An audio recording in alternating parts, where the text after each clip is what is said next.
very good evening, everybody. Tan Sri, pleasure to have you here. I'd like to take the opportunity to welcome old friends and new friends as well. Welcome to Sabah Society. First of all, I'd like to say thank you to Sabah Society for having me here tonight, again, to talk on a topic that can be divisive sometimes for some people, especially for those of you that grew up during that period. And for some of the rest of us who grew up slightly after that period, we only know stories, what we've heard.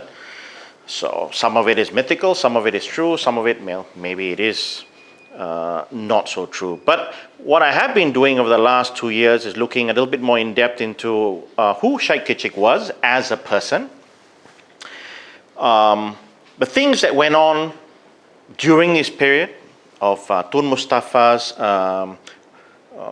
position as Chief Minister of Sabah, and also Syed Kechik's involvement in many things. It's not specifically only politics. We must look at development.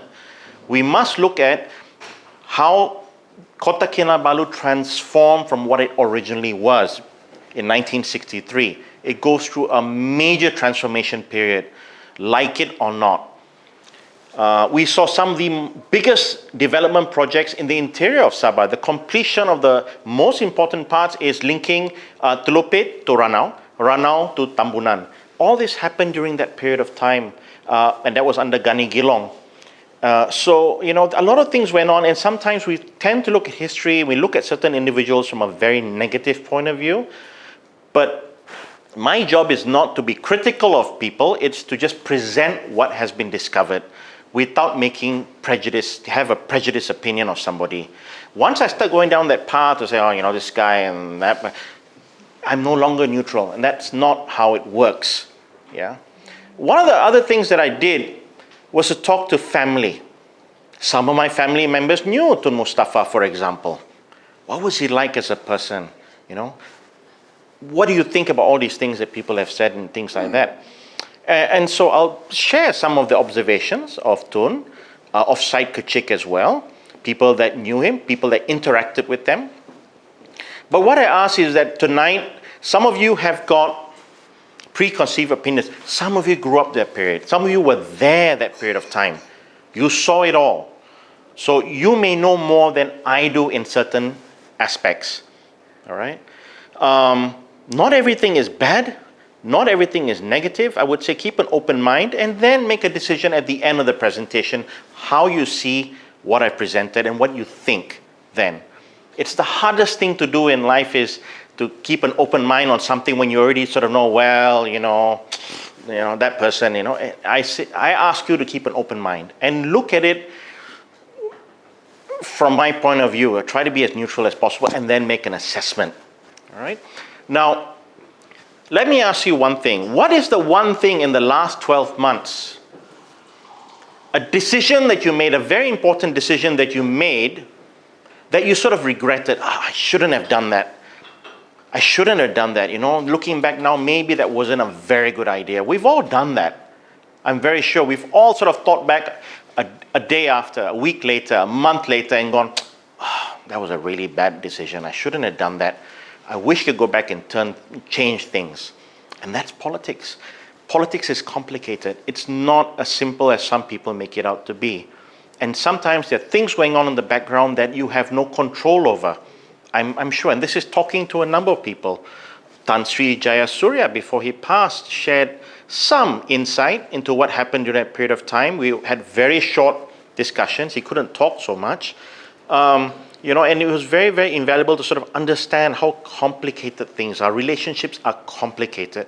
When you're dealing with the federal government, you're dealing with a machine. You're not dealing with necessarily individuals. You're dealing with a machine that keeps running, functioning. And to get that machine to change directions is not the easiest thing to do. I come from Labuan as well, so I can tell you firsthand what it's like living under the federal government as well. So, you know, it's one of those things. But like I said, we've all made decisions where we've sort of regretted, like, well, maybe I should have done that. Maybe that wasn't a good idea. Next, please.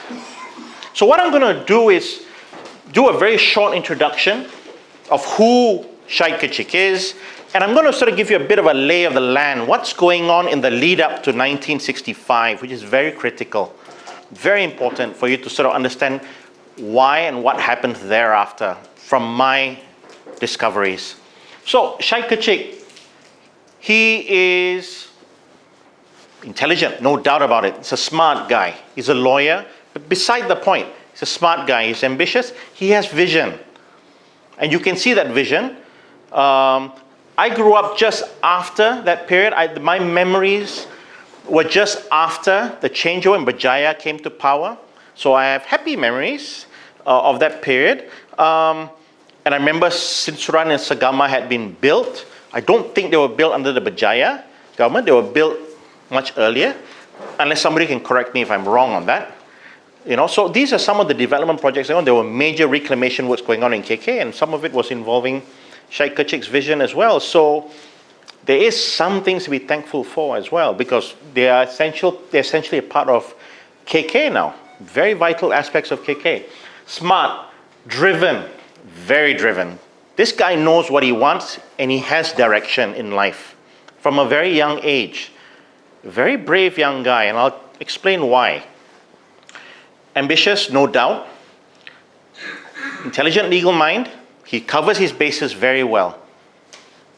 Very confident, definitely. Assured, but cold. When it comes to decision making, he's not afraid to make cold, calculated decisions. Political decisions or personal decisions, he's not afraid to make them when necessary. Next, please. So we know that he was born in 1928, Alostar, Kedah. He leaves, and this takes a very brave young man to travel to the US just after the war, where he makes his way across to the US to study in a secondary school in California. He meets a fellow Malayan from Kedah called Seno, who would later be Datuk Seno, who would be in UMNO, a senior minister. Take his first year at university in economics and political science, but dropped out to return to Malaysia in 55. Eventually went back. I haven't got a confirmation whether it was under scholarship or not for this one. I've been asking and I haven't got an answer to this. 59, 64, he's in the UK doing law. Does chambering in 64 at Zahir Jayadewa in Ismi in Kedah for 6 months. He gets involved in politics at the UMNO youth level. Kedah State Alliance. He's a legal advisor, a young legal advisor. He's just learning the ropes in politics there. He's appointed State Secretary for Kedah State Alliance. Next, please. And then something dramatic happens. He gets given more and more responsibilities for the elections that come about, directing the election campaign for 12 parliamentary seats and 24 state election campaign programs going on. And in every area that they have their man standing, 100% success, victory. Now, I'm not saying he's directly responsible for the victory, but he learns from this what goes on, how the UMNO machinery works. He's called to the bar on the 10th of August 64, and he has a direct line. He builds a relationship with the Deputy Prime Minister at the time, M. Musa Hitam. He becomes a political secretary to the Minister of Transport. And what he does talk about, and I've also talked to the grandson of a former Selangor Menteri Besar, the first Selangor Menteri Besar, and we talked about this in depth. There are a lot of things going on in UMNO at that period of time. You have the old guard and you have the new guard coming along. He's part of the new guard, and Mahathir is part of that new guard as well. They have very radical ideas and they want to have a greater say in UMNO, but they don't. They can't. They can't get into that. They can't get through the door. It's essentially the UMNO old guard that controls everything. Decisions are made. And the guys on the outside, the youth, they're very unhappy, very dissatisfied because they don't agree with a lot of the decisions that are being made. But that's for another day, another topic for another day. Next, please. So other than directing the elections, in 1964, he helps to redraft the UMNO Youth Constitution. Not bad for a young guy. 64, guess who comes back and gets into power? Datuk Seno, who is the UMNO Youth President. He gets invited by Datuk Seno to be political secretary for Datuk Seno, who becomes the Minister of Information and Home Affairs. Now that's a very big jump now, all right? He's in the big leagues. He studies. One of the first things he does is he absolutely dislikes Lee Kuan Yew. He absolutely dislikes PAP. He has a general distaste for them, but he studies how the PAP is successful in Singapore. You know, PAP almost loses the elections in 61, and UMNO essentially comes to the rescue and saves the PAP. It's one of those really weird stories. You never think it was possible, but if it wasn't for UMNO, I think, coming in to help the PAP, to ensure that the communists didn't come to power, anything could have happened with Singapore. But again, that's for a topic for another day. But he studies PAP. How do they do things? How do they reach out to communities? How are they building networks at the grassroots level?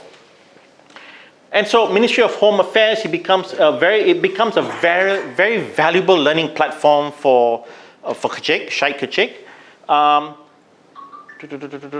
May 65, actually, during a speech in, I think it was Port Klang, he actually talks about the fact that Singapore's political activities will cause disunity in Malaya. He's already seeing it already. You know what things Singapore are doing, you know, intervening, trying to stand for elections in Malaya, it's going to cause disunity. This is going to go down a path that's going to end very badly for them. Next, please. Now, I showed this back in December when I did my last talk. So the last year, I went through about 8,000 documents looking at diplomatic files from a number of different embassies, Europe, Australian, British, American embassies. So I got access to the files, so I went through, and some of the documents that I found were a little bit numbing.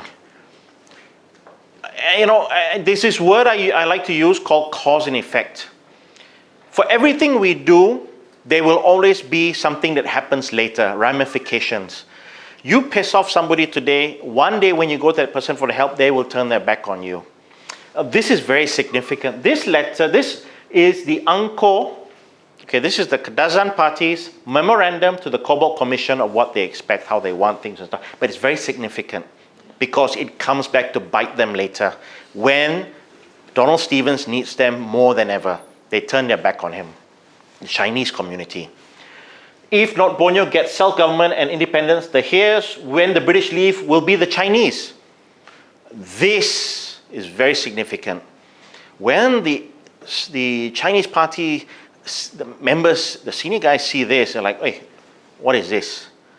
What is this? You know, no, I thought we were all together in this, you know, but this is sort of drawing the battle lines already. You're basically saying, well, we don't really trust you, right? And this may have driven them into the arms of Tun Mustafa later. When he goes to them, they are willing to cooperate and work with him. Maybe. All right. Next, please. Malaysia will mean more security socially for... So they're basically arguing for joining in Malaysia. Will mean more security socially for the natives, development, money being poured into development of the country, and to help the natives to find a new spirit to work for themselves and their country. But it's that first paragraph that really, I think, sort of shoots them it shoots Angkor in the foot. And you'll see why. Next, please. So let's start here as a basis. So that Cobalt Commission memo that goes out, 64, Malaysia is formed already in 63. We start getting to the end of 63 into 64. Now, Sabah Alliance basically has USNO, UNCO, PASOK, and there's a Sabah Chinese, I think, yeah, they're involved in there as well. And somehow the Sabah Indians, we have a little party that turns up in there as well. It doesn't last very long for a number of reasons. But anyway, so everybody's supposed to cooperate and work. It's very similar to what Barisan Nasional was, to my understanding. But by the time we get to April and May 64, and I'm looking at the diplomatic documents, this is not to be found elsewhere. And in the diplomatic documents, you have interviews with Mojuntin, Majid Khan, and they're having discussion with an ambassador from a certain country, and they're just letting everything out. They're so frustrated with what's going on. Things are not the way they expected it to be, and they're very upset. And yeah, it's the beginning of the end of this partnership and this relationship, unfortunately. And then in June 64, just after they saw this headache,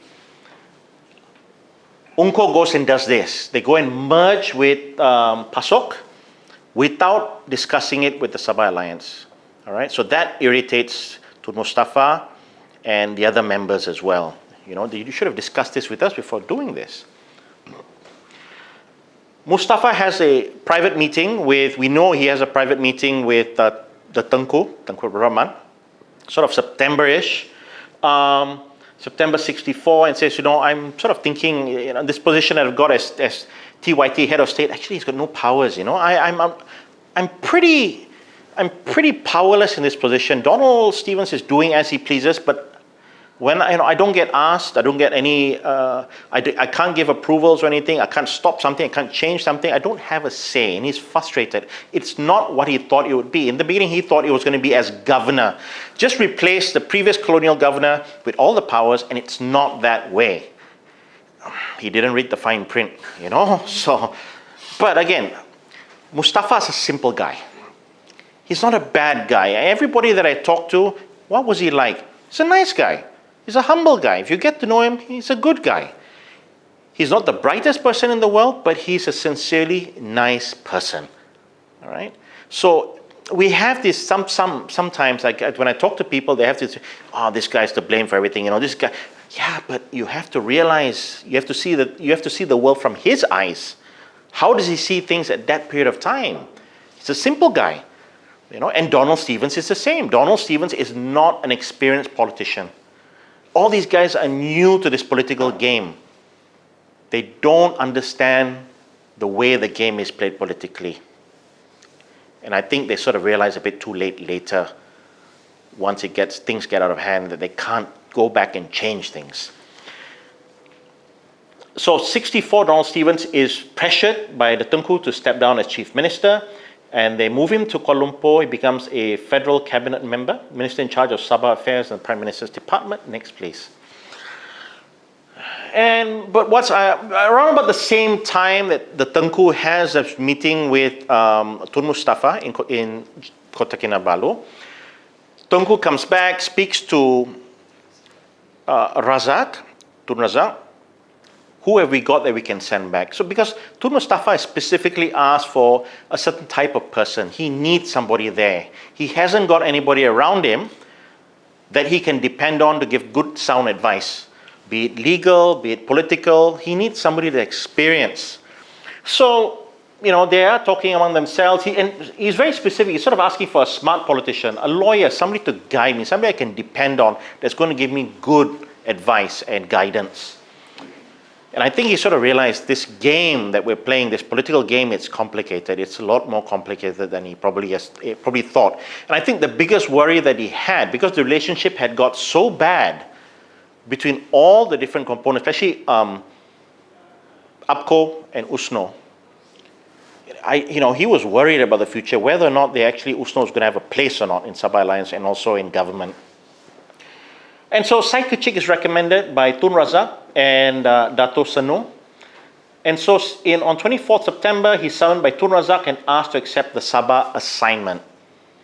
Next, please. And of course, just before all this, as we get into 1965, the next most significant thing is Singapore gets expelled from Malaysia. And of course, Stevens is upset with the Tengku for not discussing the expulsion of Singapore with him first. He felt that was unfair. We're partners. Shouldn't we discuss this first before you make a decision? And this is really where Tun Fuad Stevens realizes this is not going to work out. It's not going to turn out the way I think or we thought it would be. All these promises that were made, they're doing things that, there's no discussion on this. For whatever reason, they decided to expel Singapore out. We should have talked about it, which is a fair request. It's a fair thing to ask. But it's at this point in time that he sort of discovers, actually, if you read the fine print, we don't have to consult you. Where does it say I have to consult you if we're going to remove somebody, one of the partners from the Federation of Malaysia? Where does it state on the... See what I'm getting at now, yeah? Politically astute. And this is the breaking point for APCO and the Sabah Alliance. This is when they start. The other thing that really upsets Tun Mustafa and members of the senior leadership of USNO, including Haris Saleh, is APCO changed their constitution. They don't just accept Kadazan, Dusuns, and natives, indigenous peoples. They open it to everybody. Chinese can join, Indian can join, no problem, without discussing with their partners. And this causes problems. USNO may lose members now. A Muslim may join UPCO. They don't want that. Come on, you should have discussed this with us. So you can see the relationship is breaking down already. Huh? And then the other thing that goes on is Tun Fuad Stevens and Peter Majuntin are going around Sabah claiming the 20 points are not being respected, and they're trying to garner support, seeking feedback on the future of Sabah. What should we do, guys? What do you think? Trying to sort of get people riled up a bit, and this upsets the federal government. Mustafa and Haris see an opportunity. Tan Sri Haris and Tun Mustafa. Next, please. But this causes big headaches for the federal government. They've got headaches going on. Federal government is unhappy with Tun Fuad Stevens and UPCO as they are seeing that these guys are not being genuine, that they want to be a part of Malaysia. They're talking about leaving. They're talking about possibly even merging with Singapore to form a new country or whatever you want to call it. And they're not happy about it. Come on, And the other thing they're not happy about is they're having battles, literally battles in KK here between the federal government officers and the Sabah officers are having government or work permits. So federal government will apply for work permit for this person and that person, stenographers and so forth, and they will get rejected, and that really upsets them. They are fighting matches going on in the offices, and so forth. So the relationship is tense. We have a confrontation with Indonesia on the Borneo borders. We have headaches from the Philippines who are claiming Sabah as well, and of course then suddenly they discover from Special Branch that, hey, UPCO is proposing a merger with Singapore. They're talking about it. They're asking for opinions from certain diplomats, and that upsets them even more. It's like, hey, next please. So before he goes to Kota Kinabalu, he gathers as much information as he can get. Whatever files he can get, he gets them sent to his office and he starts going through them diligently so he understands, again, the lay of the land, what actually is going on in Sabah, who is who, and sort of figure out how the chess pieces are going to sort of be laid out on a board. So he realizes that there's this tension going on between the federal government officers and the Sabah government officers. He reads reports from the Memorandum of Malaysia Solidarity Consultative Committee. We know the documents that he reads. Legislated terms of agreement detailed in the Malaysia Act of 64. And then he gets a very small pile of information on Sabah. It's politics. It's very thin file. There's not much in it. So, yeah. Next, please. So he arrives in Kota Kinabalu and lives with Zainal Abidin, Sulong, who is a senior officer, special branch. He's a relative to a very senior politician in UMNO. He has all the files. He has a lot of stuff on what's on everybody, all the different personalities. So he shares the files with Kechik. He gets a briefing from Special Branch and Tun Mustafa on what he calls dissidents, including UPCO youth, who actually are the guys that are causing all this dissent, going around causing dissent. And they're openly calling for some sort of separation. All right? So they start going through that. Who are the troublemakers? And ironically, on 6th of May 1965, Special Branch opens files on Donald Stevens, Tun Fuad Stevens, and Majuntin for a visit they made to India with Lee Kuan Yew to attend the International Socialist Conference in Bombay. Okay, so that's a bit like, hey, why are you going for this socialist conference, We're not socialists. Next, please. So there are open questions within the Sabah Alliance on UPCO's alignment. Are they really in line with our thoughts, our political direction, our political philosophy? And are they in line with our aspirations as well to develop Sabah and to coexist peacefully as well without all this talk of separation and all that sort of thing? And then there's a question of, are we a democratic socialist alliance, or are we a liberal democratic alliance? So that's sort of one of those political questions that comes up. Hey, you guys in UPCO, you're trying to be like PAP, aren't you? And that's really the thing. You're trying to be like PAP. You're being very naughty. UPCO starts displaying open rebellion to the Sabah Alliance, but like I said, changing the constitution, opening the party to everybody now, no longer isolated to just certain groups. He gets an invitation to go to Australia to observe. Syed Kechik gets an invitation to Australia to observe the elections going on at that period of time. He gains valuable insight into how the political machinery works overseas. And it's interesting because in one of the documents that I've read, they suddenly discovers how they actually are monitoring each polling station, each voting constituency, how they are able to monitor where people are going to vote, how people's votings, who they're aligned to, who are they more likely to vote for, sort of Democrat or Republican and stuff like that. So he comes back from that, learns a lot, and he implements it in 1967. I'll explain some of the things he does, which was actually probably for Sabah very advanced at that period of time. I'm sure that goes on now far more technically and far more complicated than we ever knew, but yeah. But at that time, Kechik had come back with a lot of really, really good ideas from this particular visit. And so, 67, he masterminds the victory for Usno. Yeah. But of course, there are some ramifications for this. It's a very, very bitter battle between both sides. Relationships are destroyed, spoiled. Friendships are lost as a result. It's so bitter, to the point that Stevens just literally just wants to give up everything. He's basically said, maybe it's not a good idea to continue and stuff. But anyways, we're not here to talk about Stevens so much. And so on the 11th of May 1967, Tun Mustafa assumes the Chief Minister's position. Next, please. So, this is really the end for APCO. Stevens just basically says, that's it. Maybe we should just, there's a backstory to this. I won't talk about it. It's a very sensitive topic. There is a backstory to this. And yeah, there's a backstory to this. It has to do with timber concessions. Yeah. I think you get the gist of what I'm saying. Next, please. Okay, so Usno victory 67, slim majority, but Kechik plays a vital role. He sets up 2 rooms in Capital Hotel. Capital Hotel, Little Italy is downstairs, yeah? So 2 rooms upstairs. We know even the room numbers as well. So they've got, and I've been very lucky. I've actually seen the list of names for every constituency in Kota Kinabalu, Sambulan, Tanjung Aru, Pinampang. The entire name list is there. Everybody's IC numbers are there, and what they were doing is going around they were sending people out to these villages to go and sort of get an idea which are they going to vote more, they're going to vote for us, or they're going to vote for the other side, who has influence within the village, is the village head, who does he sort of side with, what is his opinions, what does he need.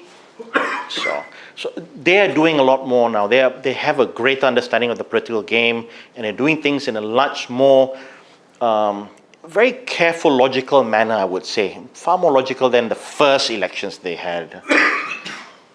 Legislative elections. And so Mustafa assumes the role of Chief Minister.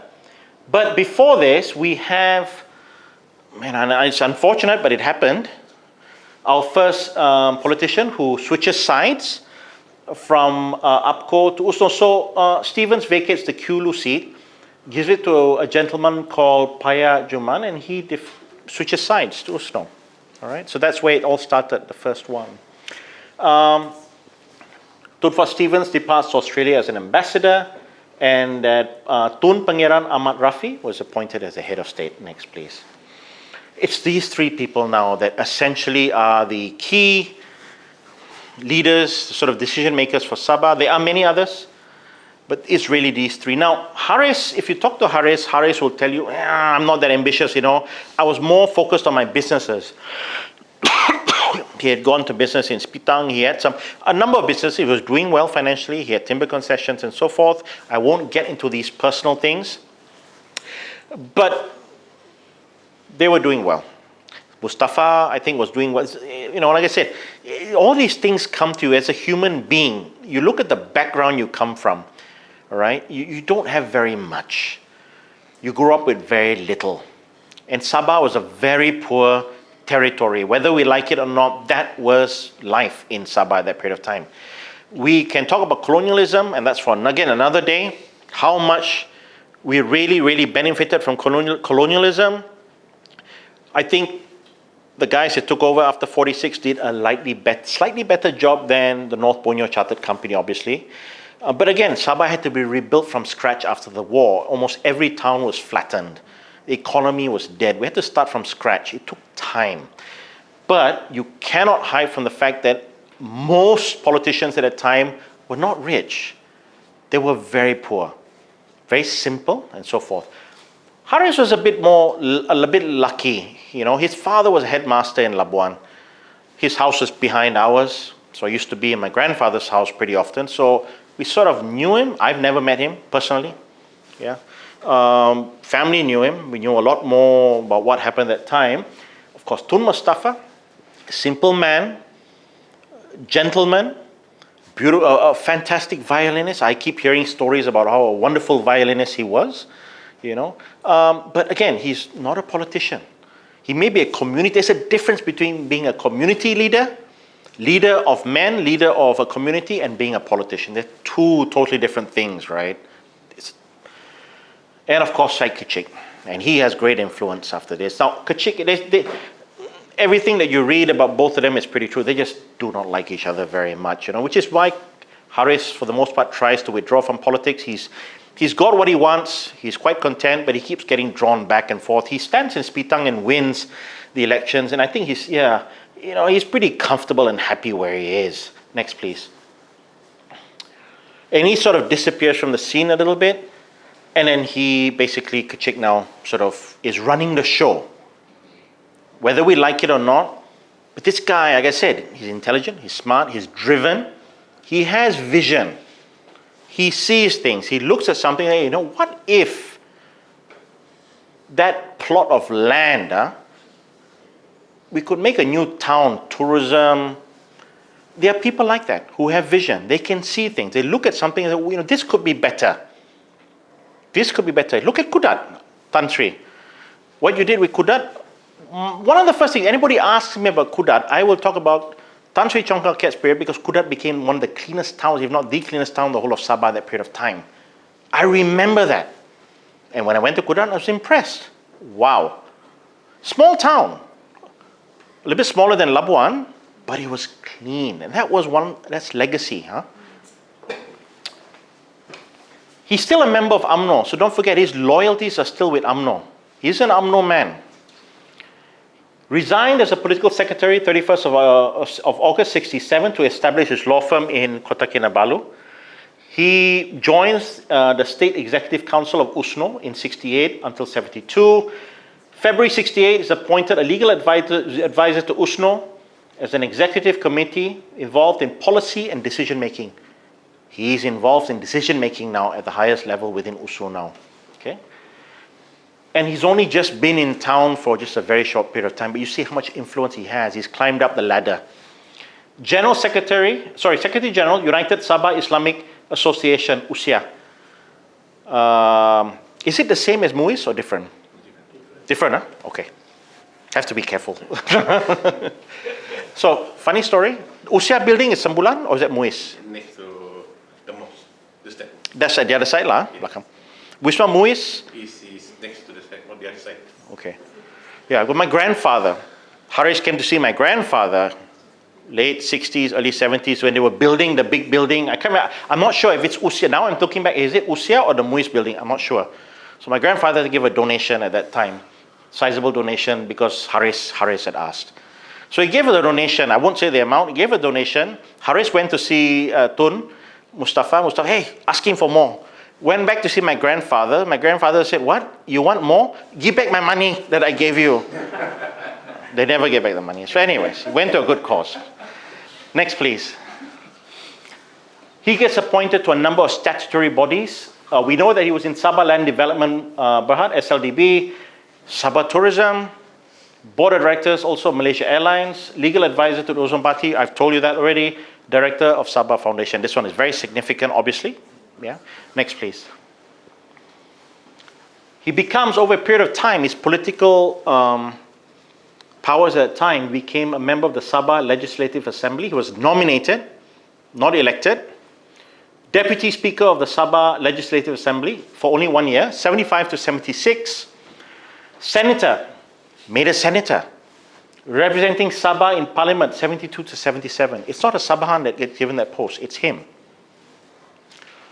Advisory Committee for Internal Security Act, ISA. So people are scared of him. He's on this. This one scares a lot of people. If he doesn't like you, people, and this one thing, that comment that I get when I talk to people from that period of time who were in politics, is the one thing is that this scared them. Especially what happened with the arrest that happened, and I'll get into that afterwards. People were just like, what's the point of saying anything? 13 months in Kapayan, what's the point? Next, please. So he applies to the Sabah Bar Association. He's admitted to the Sabah Bar 22nd December 1967. Establishes his law firm in Kota Kinabalu, Syed Kechik & Co. in 1967, 10th of May. And he tells people, I'm rendering services to the Sabah State Government and Sabah Foundation without charge. Nothing wrong with that. Nothing wrong with it legally, to my knowledge. Nothing unethical about it. But other people may disagree. He claimed to be the first Bumiputra lawyer in Sabah to own the first Bumiputra law firm in Sabah.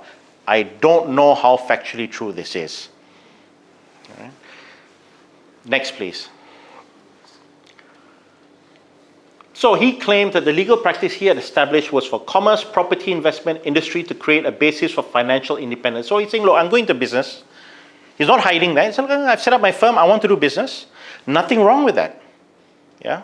A lot of law firms go into business. They acquire properties, they do investments for their clients. Nothing wrong. It's perfectly legal. His principles would be that he would not accept matters of immigration, land, and timber licenses. I'm not going to touch any of these. Cannot. Unethical. No civil cases or advocacy cases. He never turns up in court. Doesn't want those kind of cases. He doesn't want to spend time in court handling court cases.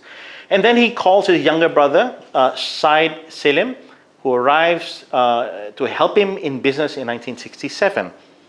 Next, please. So his core business, he claims this in a book, Federalism. Okay, this is from him.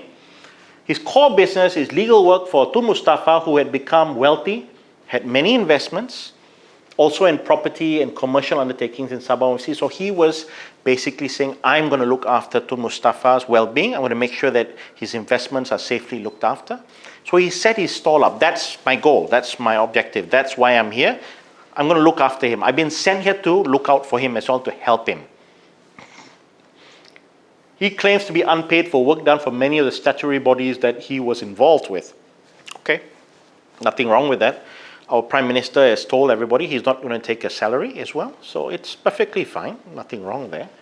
Suggestions, he did not accept payment from Tun Mustafa and instead sought to act as a barrier from those who sought funds or donations from Tun Mustafa's wealth. Very possible. Next, please. And so, 11th of June 1967, he applied to the Chief Minister's office for an entry permit. He obtained an entry permit and permanent status, PR status. So within, 5 days, everything was approved under this specific act, or this specific section of the Immigration Act of Sabah. Next, please. This one is the one that upsets a lot of people from the last talk I did. So, 18th of January 1971, he is granted Anak Negeri status, or native status for Sabah. The native court had ruled that he fell within the definition of section 2-1D of the Ordinance of Native of Sabah. So his arguments, he actually lists out the reasons why. He actually takes up a court case after he's removed from office after 76. He actually lists the reasons why that he got it, he deserved it. Was that he was living in a community surrounded by Bumiputras. He spoke the language. He felt an affiliation with Sabah. He had no plans to leave or move. He had served Sabah diligently over the few years he had been there. So I mean, there are a lot of arguments from his side. Say, hey, I deserve it. I'm also one of you, huh? So they agreed. They went ahead and gave it to him. Though a lot of people were very upset. When I last did this talk, quite a few people were they didn't realize. Yeah, well. And the source, I put the sources here. In case you need sources, they're down here. All the court papers and so forth, where it comes from, or whatever I'm telling you now. Next, please. Okay, so this one, all right. The Zara project, as I call it. So 2,452 acres of land acquired on the Inanam Peninsula. Further 980 acres of government land.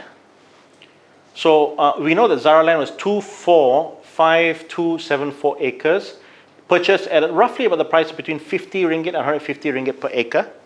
Okay.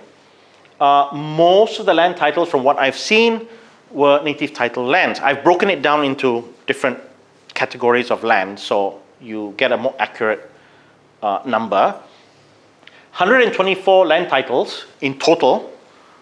88 were native title. 7 were field registers. 1 was a provisional lease. 24 were country leases. 4 were parcels of state land. Okay, and then he got the Director of Land and Survey, Mr. Datuk G.W. Majid, to consolidate everything into one land title. And this is the land title number. And it was issued on the 1st of May 1974. We know all this. And these are my sources as well. Okay. It's in court documents and it's in the Malaysian Register of Companies. And if you go to the Land Office, you will not find any applications for any of these land titles that he applied for. There's no application that you can find or source. Doesn't exist. Next, please. So he has this vision that this could potentially be a new city, a new township. He has in his mind, you know, we need this. This could be something that could help Sabah grow from a tourism aspect, tourism point of view, development and so forth. I don't know if he had Yayasan Sabah in mind at that period of time. I've not seen any documents or any information that suggests that, so I cannot answer that question. I had that question last time, so. Of which, okay, so the total land that he acquired, 371 acres was purchased from indigenous people, natives. 1,100 acres were from country leases and provisional leases. That means maybe Chinese or Indian or so forth. That kind of country lease land. 980 acres was state land. And as I said, no records exist in Land and Survey Department of any applications for any of these lands. There's no documents that exist. Between 1969 and 1976 for 980 acres of state land for these lots. Yeah, there's no documents. All parcels were then rezoned from agriculture to commercial, residential, and tourism. These are my sources here. Okay. Next, please. Okay, so Zara Land, the list of shareholders and so forth. So you have Waverton, you've got a Syed Kechik holding and so forth. So from here, companies 1, 2, 5, and 9 appear to be directly or indirectly owned by Syed Kechik and his brother. Companies 7 and 8 are related to Syed Kechik. I think they are related to him somehow or the other. I'll talk a little bit about Waverton at the top, which has 63.13% shareholding in the company. Next, please. So, Zara Land Development Sdn Bhd is registered in Hong Kong as well. 63% is owned by Waverton Company. It's another company that owns Zara Land. So Waverton, I talked about. Balance, allegedly owned by a gentleman from Hong Kong, may not be alive. Mr. Liu Kai of Hong Kong. Hong Kong national, never been to Sabah. Never been to Sabah. There's no... When I talked to a former senior politician who was involved with the Sabah Foundation lawsuit, the trustees' lawsuit against Syed Kechik, they had done a check with immigration. There was no record of this person ever entering Sabah. And he said, no, there's no record at that time when we checked. So, Waverton registered as an offshore company owned by this company now. Okay, I'm not going to even try and pronounce the name. And Goldwater Investments of Liberia. It's an offshore account, I think, seems to be. And these are my sources here. Court document, records, and register of companies as well. Next, please. Okay, so these are the allegations that the Board of Trustees for Sabah Foundation made in this particular case number. His alleged estate was valued at 483 million, which included Zara Land Development with a paid-up capital of 60 million and other companies that add up to about 23 million. Okay, so this is for a law firm that isn't really doing a lot of business. This is for a guy that's not really taking a salary from anybody. So, but he has timber concessions. I'm not going to touch on the timber concessions. It's so complicated. There's so many different, it goes off in so many different directions. I think you all know about that already, so I'm not going to touch on that because I have 55 slides to go through. So, next please. So the audited accounts for Zaraland as of 31st December 2009, they received a cash payment of 121 million for the Sabah government ending 31st December 2009. 92 million was recorded as goodwill written off. Profit declared for that year for 31st December 2009 was 5.495 million for that particular year. Source information is from the Sabah Board of Trustees court case against Syed Kechik. Case number is here. And Zaraland's audited accounts for the year ending 2009 submitted to the Companies Commission of Malaysia. Okay. Next, please. Let's talk about Sabah Foundation. To state that it wasn't a good idea and it was primarily set up as a vehicle to enrich, I would say is probably not accurate. I think whether it be Tun Mustafa or Syed Kechik that came up with this idea, we need something, because they knew, everybody knew the state of Sabah at that time. We simply didn't have the education. We didn't have an educated population. We didn't have the schools. We didn't have a university. We didn't have a technical training college. We had none of that. But we had to raise money, be it through federal funding or state funding, or even asking Singapore and Australia, hey guys, can you give us some scholarships? We had to do something. Now, I don't know, Kechik takes credit for it. He claims credit for it. But the whole intention was dispensing of scholarships, education grants for further education, improving economic status of natives of Sabah. Yes, and Sabah did that. If you look, over the period of time, okay, I don't know enough about Yayasan Sabah today to comment, so I won't even try. But for that period of time, many of you may have friends, relatives, maybe your wives or husbands actually got scholarships to go and study in the UK, in the US, in Australia, and so forth. We had a generation that came back and served Sabah as lawyers, as doctors, as administrators in government. So to say that it didn't benefit the community would be wrong. We had a golden, I call it the golden generation. My wife was one of the lucky ones that went to London to study education in special needs for children who are autistic. And she could only do that because of Yayasan Sabah. So you see, many did. Many people I know that I talk to, politicians who are now in their retirement age, went through this period, this golden age that I talk about. Yayasan Sabah did good. It's just a matter of how you want to look at it, right? Good intentions, genuine reasons for setting it up, overcomes immediate problems of lack of vocational, secondary, tertiary education in Sabah at the period of time. We just didn't have the facilities. Didn't have enough. What was the highest education you can get at Sabah at that period of time? Let's say 1965 to 1970. Sabah College? La Salle? Okay, so what options did you have after that? That's the problem to talk about. There was this brilliant idea of issuing saham, Sabah shares to Sabahans as dividends to the state adult population. Some of you got it. I've still got mine somewhere in one of my boxes. But I dare not take it out because I don't want it to disappear. Some of you had this, right? It was a good idea. Mustafa came up with this idea. Next, please. So the inception of Sabah Foundation was to fulfill a number of things. Timber extraction as well. Look, we've got to pay for the education. Sabah, we have got to generate revenue for the state, right? Timber sales, trust fund management, all right? And so Tun Mustafa is made chairman and Kechik is managing director of Sabah Foundation. The one thing that they make sure is that Sabah Foundation doesn't fall under any state control or anything. It's sort of a vehicle on its own. It answers to nobody but themselves. Now, right or wrong, it's not for me to say, but that's just the way it was at that period of time. Next, please. So set up as a statutory body separate from the state government, oversight and cabinet legislative control. Nobody could touch them. They were pretty much on their own. Charter was created May 67 by Syed Kechik. Legislation 68 empowered Sabah Foundation to apply for land and to operate timber areas passed, and this was passed in December 60.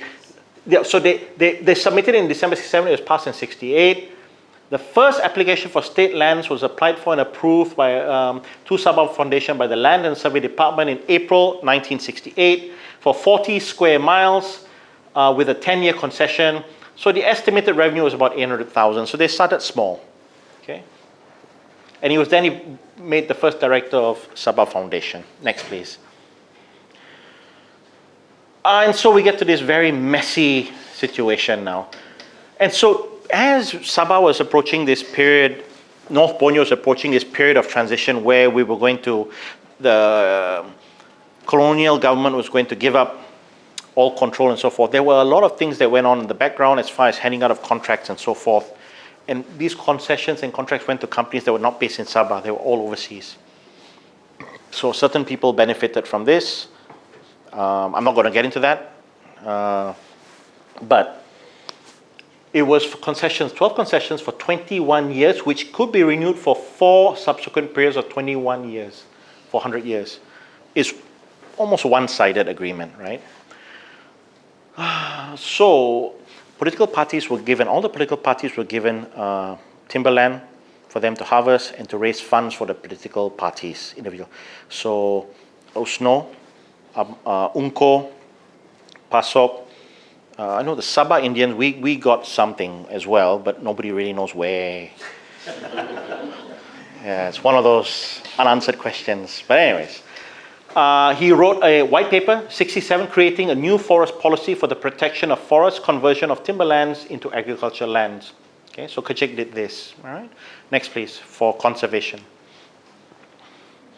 And so he goes and basically says, look, we need the land back. And so he arm twists them to the point that they've got to give it up.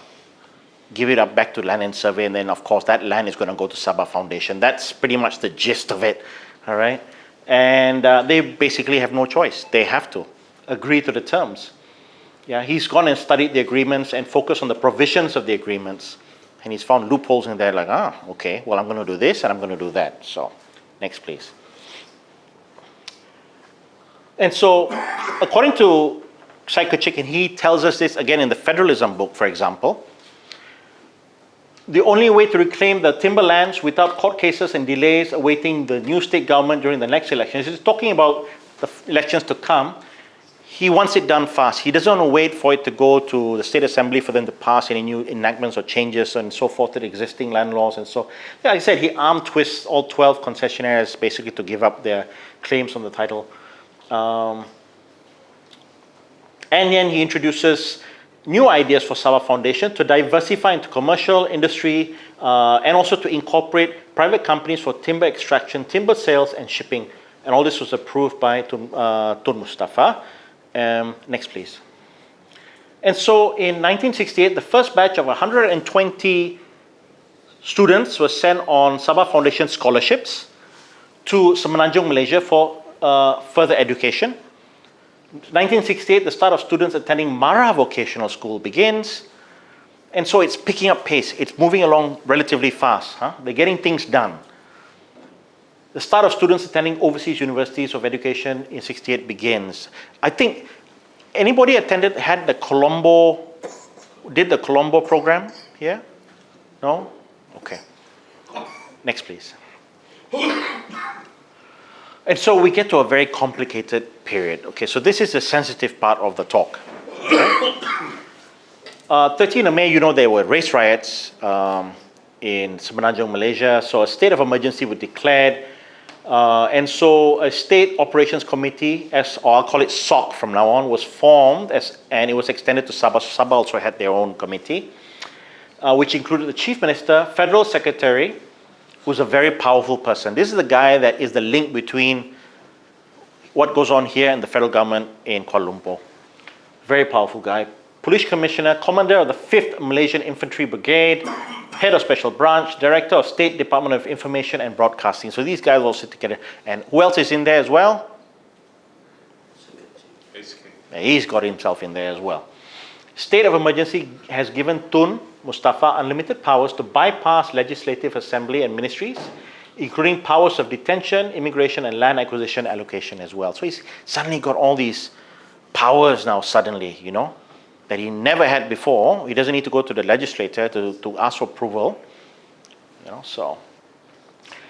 And so we go through this very dark, I call it the dark period. Nobody really knows why. Who instigated this?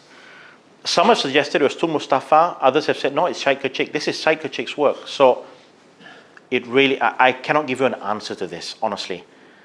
But what we do know is that the sole independent assemblyman for Elopura, Yap Pak Leong, was arrested along with George Chin, William Lai, William Wong, Datuk Nor Mansor, and he was the guy that gave my father his first job in government. And then they were all sent, of course, to Kepayan University. Somebody had mentioned, President had mentioned earlier, Kepayan Prison. And according to what I've seen, it's approximately 30 months they were under ISA. And it carried on. Even after the emergency was ended in Semenanjung, Malaysia, Malaya, it carried on here. It didn't stop. The power still remained, the emergency. Because what I've been told is that, look, we had a little bit more complications here because of the tensions on the East Coast. So maybe in hindsight, it was a smart thing to do, to have these powers in case, because we had a very tense moment with the Philippines, and that will come up shortly as well. Yeah. Next, please. So massive development projects are initiated by Syed Kechik with the blessing of Tun Mustafa. Timber concessions are given out to some, it's one word missing from here, it's some party members and family members, including Syed Kechik and his brother. All right, I must clarify something when I say this. You cannot assume that it's only Tun Mustafa who's doing this. All politicians did this at that period of time. All right? I've not put it in because it's just going to be congested, but everybody did it. It happened before, 63, 62, when the British government, the colonial power, had given all the political parties land. The land was subdivided. Okay, this is yours. It's just the way it is. So you've got to be a bit careful here. You can't just say, well, only he did it. No, everybody did it. And that's probably one of the reasons why, as I said, there's a very sensitive topic, why Donald Stevens had to close UPCO in the end. It comes back to timber concessions. All right?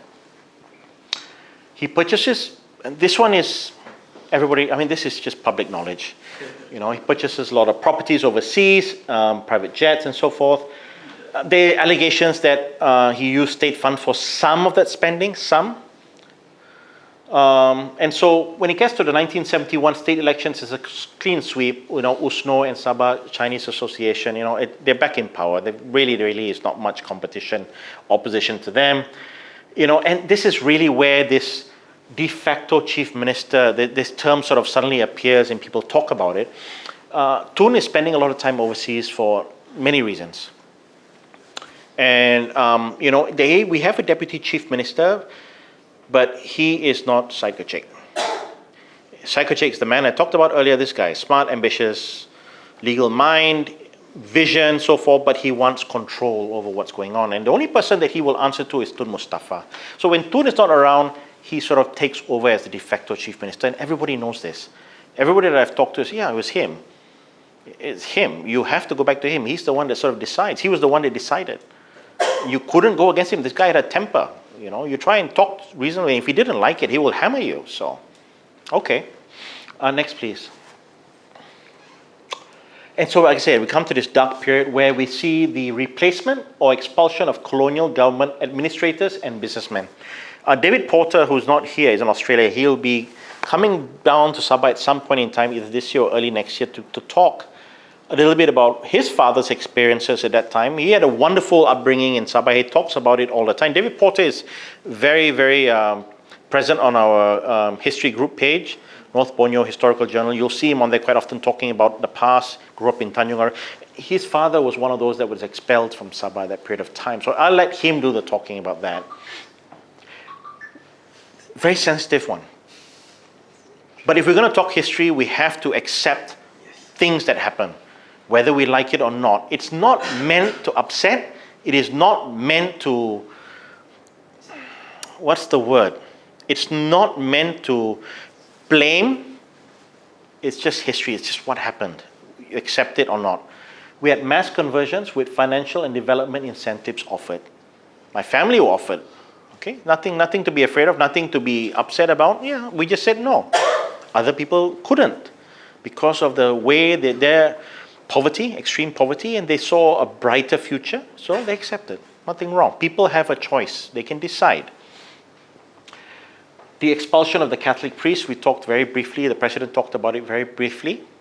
There's a funny story. I'll just talk very briefly about that, about one of the priests down south in Kuala Penyo. So the police sergeant here found out about the expulsion orders and so forth, that they were going to send men down to go and pick up this priest. So he quickly calls Papar, calls his friend, another police officer in Papar. He says, they're going to go down, send a message down to Kuala Penyo. So Papar calls Beaufort. Beaufort then contacts Kuala Penyo. Kuala Penyo sends people out to go and look for the priest and rush him out to hide him. So that's the sort of stuff that was going on. It was just absolute panic and a little bit of chaos at that time. But, it is what it is, right?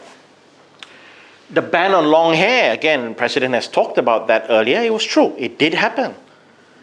It happened in Singapore as well. There was this hippie movement, and some people just felt, no, we don't want this culture here.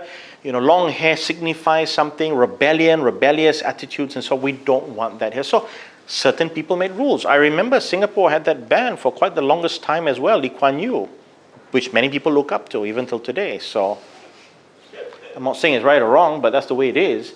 Now, this is significant. Tun Razak is now Prime Minister. He brings Tun Fuat Stevens back from Australia and appoints him as TYT, Head of State. Very significant. He doesn't get approval from Tun Mustafa for this. He makes a decision. By this time, Tun Fuat Stevens had already converted into Islam. Okay, so that made the process easier. Okay, but this was a message to Tun Mustafa that you're sort of going out of line here. I don't like what I'm hearing.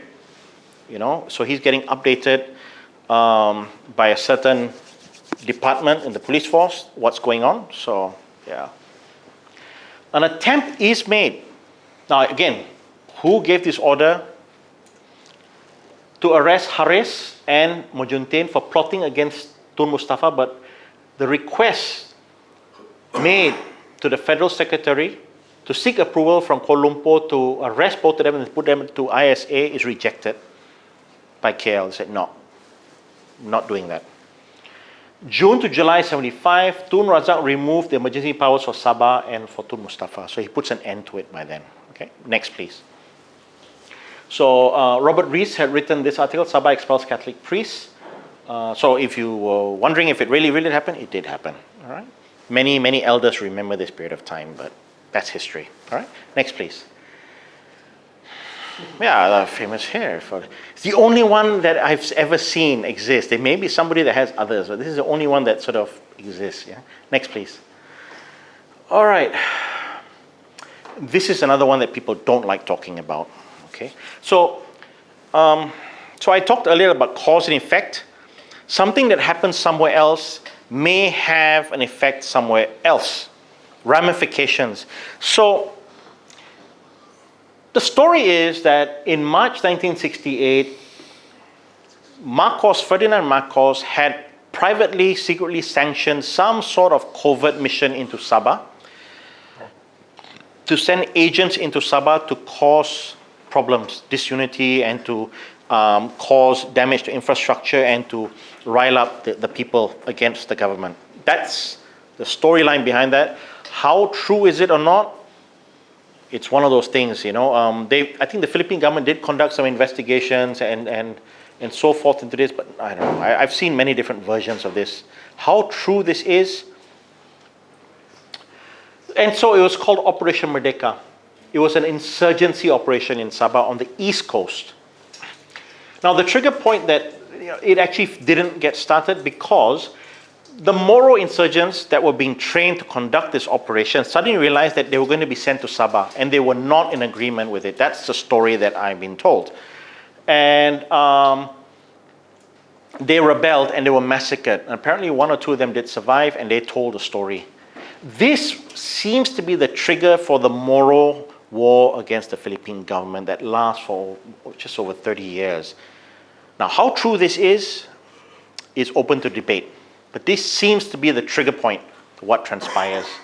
And so this triggers mass migration of an estimated 20 to 30,000 civilians from the southern Philippines and the islands because of this conflict that begins, including Holo Island, into a friendly and safe neighbor, Sabah. This is where the mass migrations begin, right?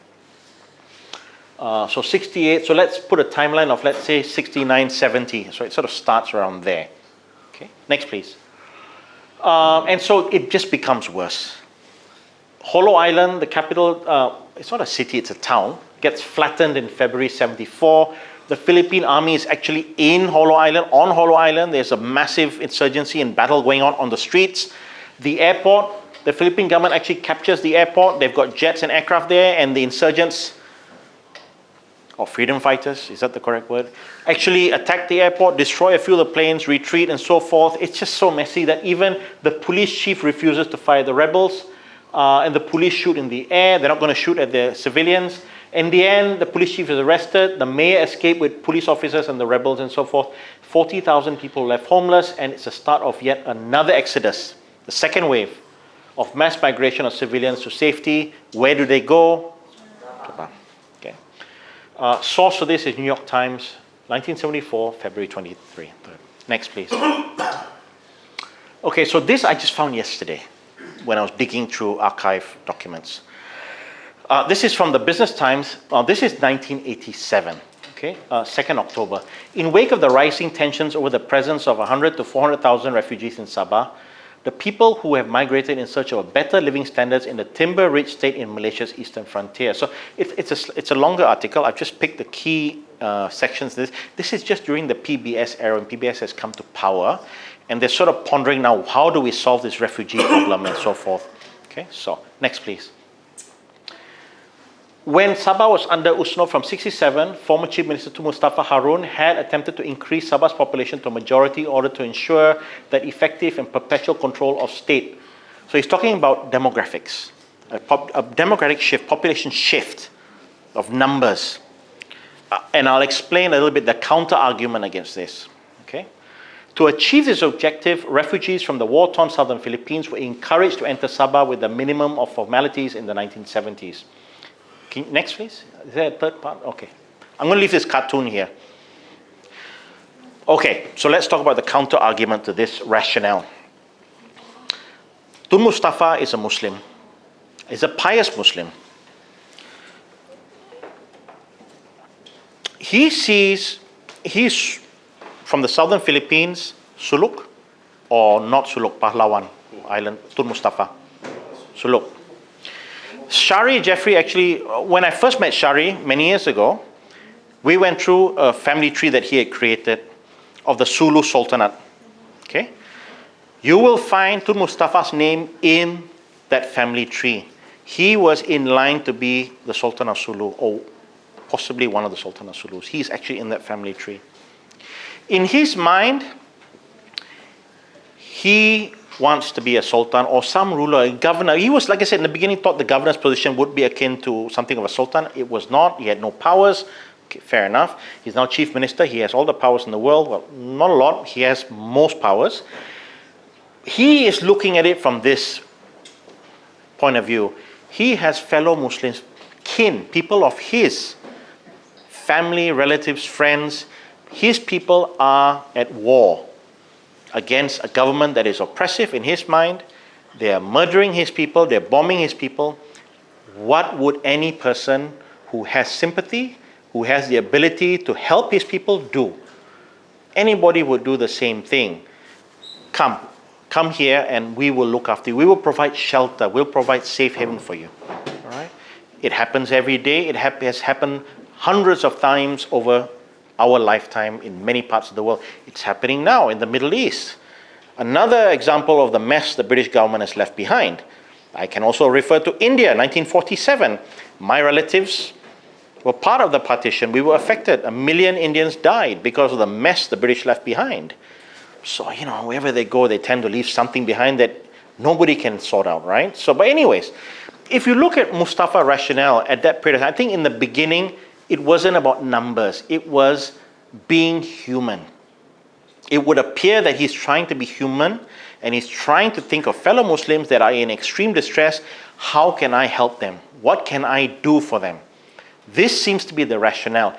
This rationale changes later once it becomes political and they're looking at the end game like, how can we ensure we stay in power? Now, what transpires after that is controversial, it's debatable, but you need evidence. We don't have that evidence that some of you are thinking about, okay? But you can argue for that case. But in the beginning, my firm belief is that he was thinking as a human being. How can I help my fellow Muslims? If you read Tengku's book, Tengku Abdul Rahman's book, Viewpoints, there is a specific chapter where he talks about the same thing. Tengku Rahman says, these are fellow Muslims that are in distress and in trouble. It is our obligation to help. We cannot let them be slaughtered like this. Tengku said this, and he supported Tun Mustafa's decision to allow mass migration into Sabah because it was the right thing to do at that period of time. Now, what has transpired since then is another different story. It's a different ball game, and that's for other people to sort of discuss. It's not my area. Okay. Next, please. So, cartoons. So you had a lot of these cartoons suddenly popping up, right? There's one very famous cartoonist. I think some of you know, but it's one of my favorite cartoons, right, from that period of time. So, yeah. Next, please. I talked about development, Syed Kechik's development. You cannot deny that he did not develop Kota Kinabalu. There was significant investment into Kota Kinabalu. Reclamation work, Sinsuran, Segama. Bandaran Berjaya, I'm not sure. I was very young when Bandaran Berjaya was completed, 78 or 79. Do you remember when it was finished, Ka? Bandaran Berjaya? Probably in the mid-70s. Mid-70s, right? It wasn't Berjaya, I think, right? No. It would have been an USNO project. Sinsuran and Segama were USNO projects. Yeah. So if you look back, you look at now, look at Kota Kinabalu. Can you imagine if Sinsuran and Segama and Bandaran Berjaya were not there? You know, and then you would have to imagine that Center Point probably wouldn't be there. And you have to remember, Wisma Merdeka was originally not supposed to be a mall. That was supposed to be Wisma USNO. It never got built. So, next please. Of course, Menara, yes, and Sabah as well. It's another significant landmark in Sabah. Yeah. Next, please. So, yeah, so we get to this question. Did he or didn't he threaten to pull Sabah out of Malaysia? Officially, it would appear no. I've not seen any documents where he's officially come out to say we're leaving. Unofficially, yes. He had asked the question, what do you think? Nothing wrong in asking, what do you think? But the thing is, he was doing it openly, that people were passing, you know, hey, you know, he's thinking about this. He's really, really thinking about leaving and stuff. You know, he's got these ideas, these crazy ideas, you know. And so Tunku actually makes a plea. He comes out in the newspapers, right? Plea to Tun Mustafa, please don't pull out. The one thing in Viewpoints, if you read, right, there's the only Sabah politician that the Tengku Abdul Rahman has a great fondness for and a great liking to, it's Tun Mustafa. They have a very special bond and relationship. They get along really, really well. They have something in common. Now, Mustafa is a simple man, but he sees himself as something greater, as a community leader, maybe even a sultan. Tengku is royalty, right? You know, educated, upper class, but they get along. If you read Tengku's memoirs, he has a very soft spot for Mustafa, always. He makes comments where, you know, Mustafa's being a bit naughty, you know, but he never comes outright and hammers him. Never. None of his biographies that he's written does he do that. Next, please. So he makes a personal plea. Hey, come on, don't cause his problems. You know, it's gonna lead to ramifications that will hurt you in the long run, and it does. And so, you know, these stories start coming out. Tun, unfortunately, is not around a lot. He's traveling in this period of time. People are talking about Syed Kechik being the de facto, the hidden chief minister. So this is from a very famous journalist, Bill Campbell. I know some people knew Bill. Some of the very senior journalists knew Bill at that time. Very articulate and respected journalist. You know, and I talk about acted versus appointed. There's a difference between the word acted and appointed. Syed Kechik is not appointed as chief minister, but he may act like one because he has such influence and people are just scared of him, right? If people that knew him, this guy is very imposing. He gets what he wants, right? So you wouldn't really double cross Syed Kechik, right? Next, please. Haji Muhammad Noor, Usno. Why is there a sudden change against Tun Mustafa and Syed Kechik? Why Syed Kechik? Why was he made director of Sabah Foundation? Why was he made a Sabah senator in parliament? He's saying, why is the Sabahan not there as a senator? Why is it him? Why is he director on the board of directors of Malaysia Airlines? Why is he chairman of Sabah Tourism Association? Why is he not a Sabahan? Why is he not one of us from Usno? Or even Sabah Alliance, if it existed at a period of time. Does Tun Mustafa believe that all local Bumiputras are, and none of them are able to hold any of these positions? So you can see the rebellion has begun. Yeah.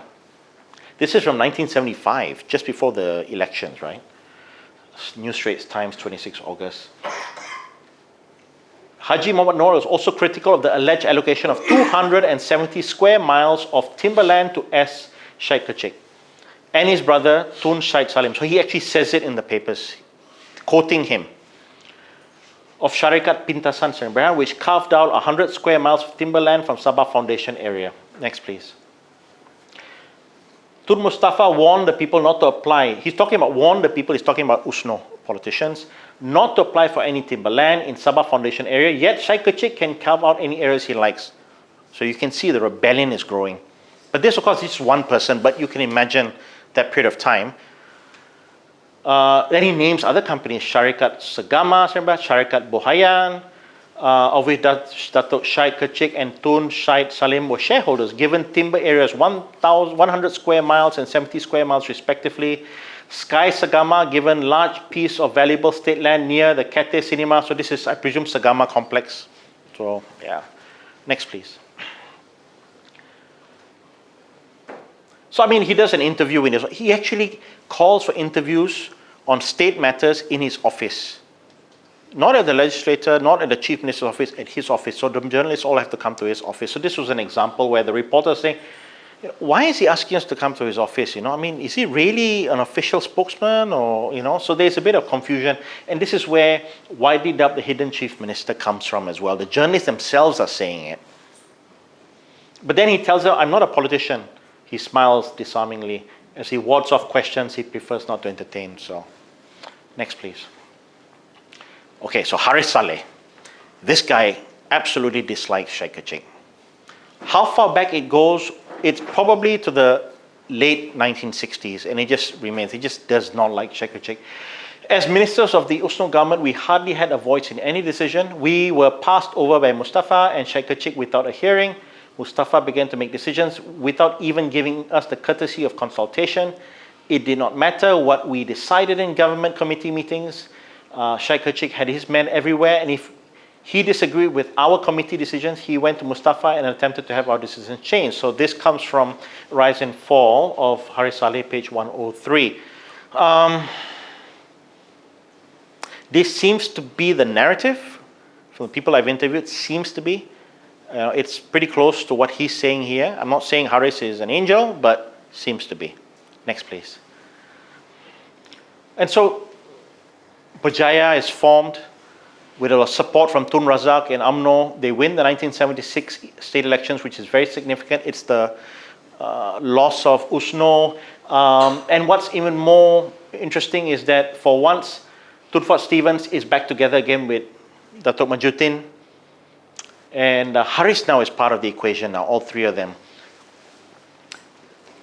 And the federal sentiments, the federal government sentiments about Mustafa and Usno are very clear. They had to be replaced, and there was no more future for either of them in the Sabah state government. So what they're basically saying, the federal government also has a say who comes into power as well. Are we talking about interference? Are we talking about funding? Are they talking about support, political support? You can come up with a number of different theories and hypotheses on that, which I won't get into. Next, please. And so what does it mean in the end, after this defeat in 1976? They are no longer in agreement on key issues. So Tun Mustafa and Syed Kechik are no longer able to sort of work together anymore. They both have different ideas now. And the fact is, KL wanted him out. They wanted Tun Mustafa out of power. Tun Mustafa still believed he had a political future, and Usno could make an impact and win the next election under his leadership. But in Syed Kechik's mind, no, it was impossible. And so one of the first things they do when they come to power, Berjaya comes to power, is they cancelled all special timber licenses in all companies that Syed Kechik had an interest in as a shareholder, or where he was an executive member of the board of directors, or as an owner in August 1976, which became effective on the 31st of December 1976. The Assistant Collector of Land Revenue, Kota Kinabalu District, cancelled draft titles for 2 parcels of land adjacent to the applicant's residence in Signal Hill. So he had also acquired 2 other plots of land opposite or nearby his house, and they were cancelled. I think the applications were rejected or cancelled. Next, please. Now, it is one of those things, right? So he challenges, Syed Kechik challenges anyone to take legal action. You prove that I've done something wrong. You prove that I've misappropriated. I've done everything by the book. Nothing to say what I've done is illegal. Everything is above board in my mind, and I'm not guilty of anything. Whatever I did was above board. I had an opportunity. I took the opportunity. It was presented to me. So who are you to say that I've done something wrong? So Sabah Foundation undergoes a transformation under Tan Sri Ben Stevens, who was appointed director. And I talk about this golden age of investment in education for Sabahans. Many Sabahans went overseas to study, so Ben Stevens oversees this period. There is a legal case, a court case, between the Board of Trustees of Sabah Foundation versus Syed Kechik. These are the court case numbers. He's found guilty of having committed breaches of fiduciary duty and conflict of interest against Sabah Foundation, his former employers. This is from the Straits Times, 23rd April 1976, page 11. Thank you. Next one, please, sorry. That's it? Oh, wow, okay, not bad. Okay, 1 hour plus, okay. Yeah, so again, so I've come to the end of this. Just to sort of summarize, we can look back on history, we can judge, but you have to bear in mind these guys, Tun Mustafa, Tun Fuad Stevens, Donald Majuntin, correct, Donald Majuntin? Sorry, my brain's a bit tired. Peter Majuntin. Why do I keep saying Donald? I know Donald. Peter Majuntin. Yes. Bainon,